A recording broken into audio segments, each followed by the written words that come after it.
Pasukan Pertahanan Israel atau IDF mengalami kerugian besar di tengah perang dengan militan Palestina. Terutama, kini tentara Israel tengah melakukan operasi besar-besaran di beberapa titik di Gaza, seperti Rafah dan Jabaliyah. Namun, saat ini tentara Zionis terancam kekurangan senjata untuk berperang. Hal itu dikarenakan gudang tempat penyimpanan senjata dan amunisi Israel terbakar membara. Dikutip dari The Times of Israel, kebakaran itu terjadi di pangkalan militer Tel Hashomer di Ramat Gan. Insiden yang belum diketahui penyebabnya itu terjadi pada Selasa 14 Mei 2024. Lantaran api yang terlalu besar, sebanyak 12 mobil pemadam kebakaran pun kesulitan memadamkannya.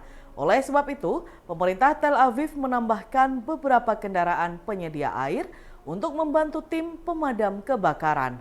Dinas Pemadam Kebakaran dan Penyelamatan mengatakan sebanyak 28 tim pemadam berada di lokasi kejadian. Hingga saat ini belum diketahui secara pasti penyebab kebakaran tersebut. Namun pihak berwajib tengah menyelidiki kasus yang membuat senjata dan amunisi IDF ludes dalam waktu singkat ini. Helikopter yang ditumpangi Presiden Jokowi mendarat di alun-alun Kota Raha, Kabupaten Muna, Sulawesi Tenggara pada Senin 13 Mei 2024. Saking kencangnya angin yang ditimbulkan dari baling-baling helikopter sampai membuat dahan pohon patah dan menimpa 7 warga. Dilansir dari Kompas.com, para korban langsung dilarikan ke RSUD Laode Baharudin Muna untuk mendapatkan perawatan medis. Dari ketujuh warga tersebut, 5 diantaranya sudah diperbolehkan pulang. Sementara 2 orang lainnya yakni Reski 32 tahun dan Renggani 3 tahun masih dirawat di rumah sakit. Ibu dan anak itu tertimpa dahan pohon yang patah saat menanti kedatangan Presiden Jokowi. Atas kejadian ini, PJ Bupati Muna Bahrun telah menjenguk Rizky dan Renggani di rumah sakit. Ia memastikan biaya pengobatan korban ditanggung oleh Pemda. Adapun kedatangan Presiden Jokowi di Kabupaten Muna untuk melakukan sejumlah agenda, di antaranya mengunjungi RSUD Laode Baharudin dan Pasar Laino Raha. Sementara itu, PLT Deputi Protokol dan Pers Media Sekretariat Presiden Yusuf Permana mengatakan Reski akan mendapatkan bantuan sebesar 10 juta rupiah usai mengalami luka berat, termasuk juga mendapatkan 3 paket sembako. Sedangkan untuk kemungkinan korban lainnya, pihak istana masih terus melakukan pendataan. Menteri Kesehatan atau Menkes Budi Gunadisadikin membantah kabar bahwa pemerintah akan menghapus kelas 1, 2, dan 3 dalam BPJS Kesehatan. Menurut Budi, pemerintah hanya menyederhanakan layanan melalui kelas rawat inap standar atau KRIS. Hal itu disampaikan Menkes saat mendampingi Presiden Jokowi mengunjungi rumah sakit di Konawe, Sulawesi Tenggara pada Selasa 14 Mei 2024. Ia menjelaskan penerapan KRIS akan meningkatkan kualitas pelayanan kepada masyarakat. Sebagai contoh, masyarakat pengguna BPJS yang sebelumnya berada dalam kategori kelas 3 nantinya akan naik menjadi kelas 2 dan kelas 1. Namun sebelum standarisasi itu berlaku, Budi meminta publik menunggu aturan teknis mengenai sistem pelayanan pasien BPJS. Pihaknya akan mengeluarkan Permenkes sebagai tindak lanjut Perpres mengenai jaminan kesehatan tersebut. Diketahui sebelumnya, Presiden Jokowi mengeluarkan aturan baru berisi penghapusan kelas 1, 2, dan 3 pada BPJS Kesehatan. Aturan itu tertuang dalam Perpres nomor 59 tahun 2024 tentang perubahan ketiga atas Perpres nomor 82 tahun 2018 tentang jaminan kesehatan. Seorang pemulung asal Ponorogo, Supartono, diketahui menjadi salah satu jemaah haji tahun 2024. Mbah Tono, sapaan akrabnya, masuk dalam kloter 19 embarkasi Juanda Surabaya. Sesuai dengan jadwal, ia akan berangkat dengan 316 jemaah haji lain asal Ponorogo ke Asrama Haji Sukolilo, Surabaya. Ratusan jemaah haji itu akan berangkat pada Rabu tanggal 15 Mei 2024 dini hari. Mbah Tono yang merupakan pemulung diarak oleh teman-temannya dari komunitas pemulung peduli lingkungan atau PPLING menggunakan gerobak yang bisa digunakan untuk mengangkut sampah. Ia mengaku senang dan terharu serta deg-degan lantaran tak pernah naik pesawat. Marsudi, seorang anggota PPLING, menyebutkan mengarak Mbah Tono merupakan wujud syukur karena salah satu di antara mereka bisa naik haji. Marsudi juga mengatakan mengarak dengan gerobak memiliki arti bahwa seorang pemulung pun bisa berangkat ke Mekah. Mbah Tono yang akan menunaikan rukun Islam kelima ini berharap dapat berangkat dan pulang dengan selamat, serta menjadi haji yang mabrur dan bisa membawa keberkahan, juga dapat dijadikan inspirasi bagi PPLING lainnya.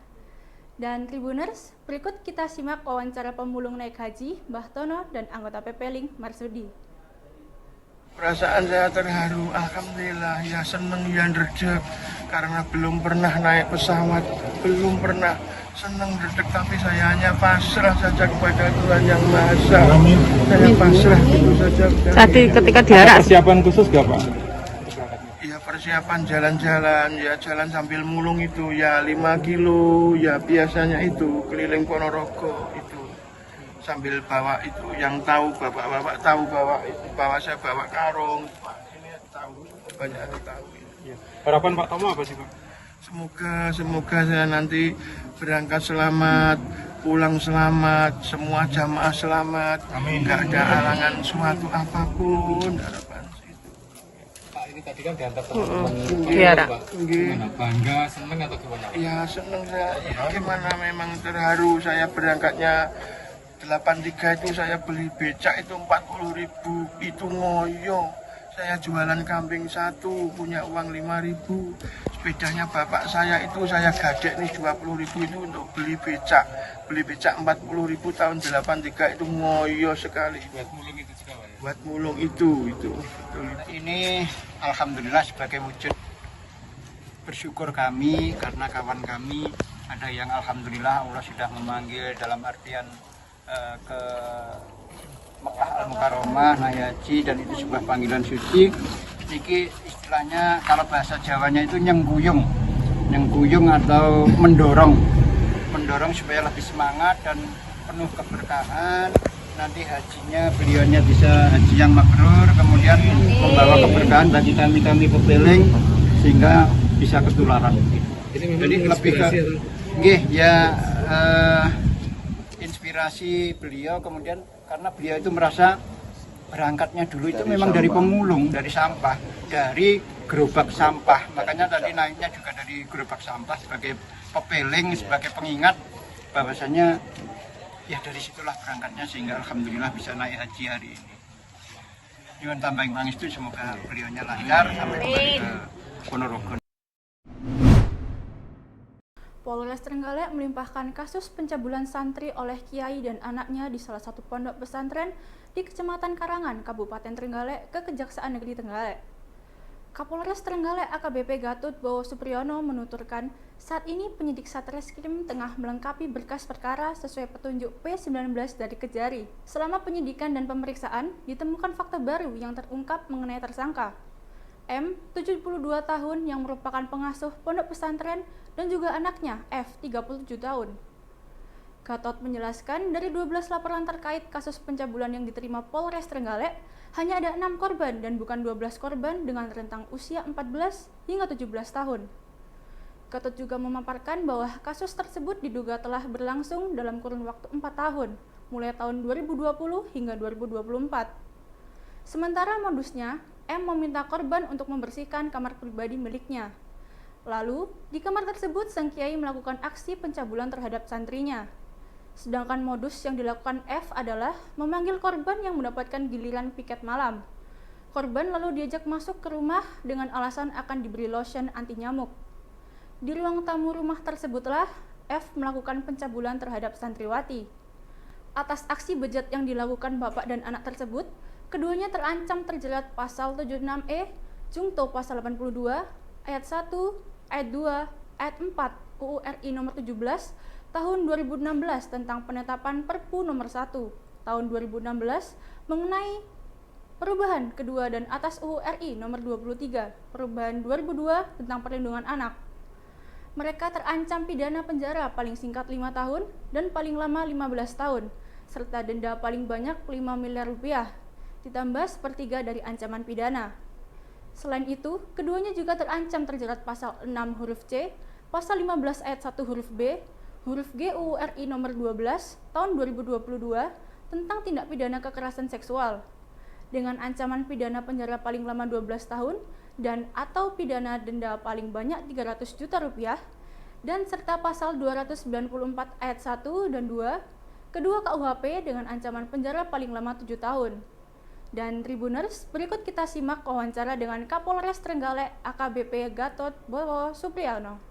Hari ini Polres Trenggalek akan menyampaikan press release perkembangan kasus tindak pidana asusila atau pencabulan yang terjadi di wilayah hukum Polres Trenggalek, di mana kejadian yaitu terjadi di salah satu lembaga pendidikan di wilayah Karangan, di mana tersangka yang sudah kita lakukan penahanan kemudian penyidikan yaitu saudara M dan saudara MF.